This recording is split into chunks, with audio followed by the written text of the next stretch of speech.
I am not religious, but I was raised Catholic, and one of the things that has always stayed with me, or perhaps that I've chosen to keep from my Catholic upbringing, is my interest in the hagiography of the lives of the Virgin Saints. And there are many, many stories, and to me they're very mythological and very symbolic and archetypal and intriguing.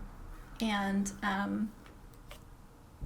I forget how this happened because this was about 5 years ago, but I somehow stumbled across the story of the Welsh Virgin Saint, Melangell of the Hares, which is a mouthful, Melangell of the Hares. But the story goes that a hunter and his dogs were pursuing a hare, and she felt sorry for him, and the hare ran to her for safety. And she raised her cloak, the cloak of her skirts, and she let the hare hide beneath them and take refuge. And in so doing, she's called the patron saint of small wild animals. The story also calls to mind a little bit the goddess Diana.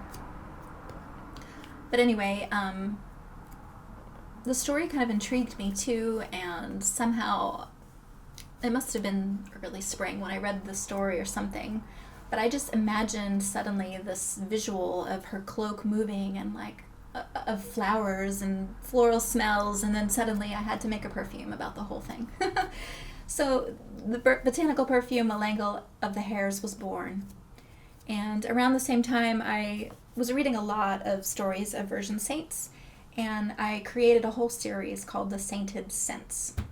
But Melangell of the Hares is probably the most popular of the four. And it's probably my most unusual perfume. It's very light, very fresh, very springtime, and has notes of jasmine and lemon in it.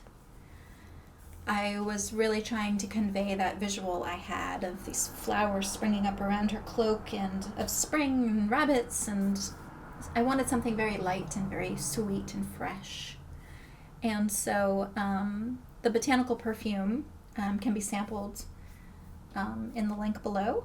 And I also wanted to recommend a really fantastic book about the lives of the Virgin Saints.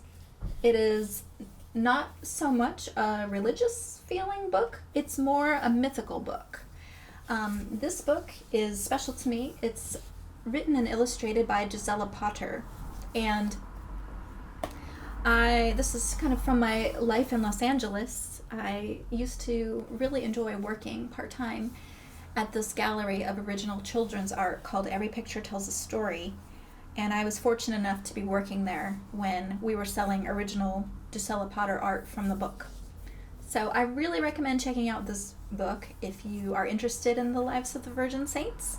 It's called Lucy's Eyes and Margaret's Dragon, and it's absolutely delightful.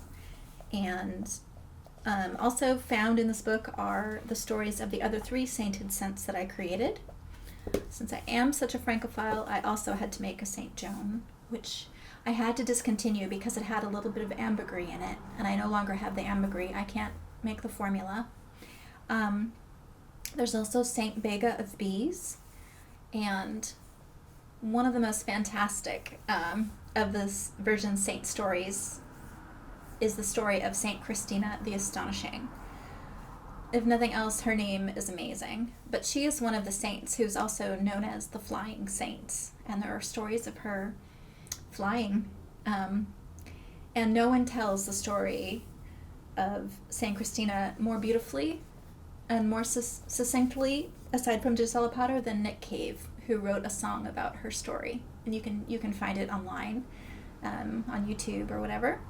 So check them out. Check out the book. It's fantastic, and the art is delightful. And check out my samples in the link below. Thanks.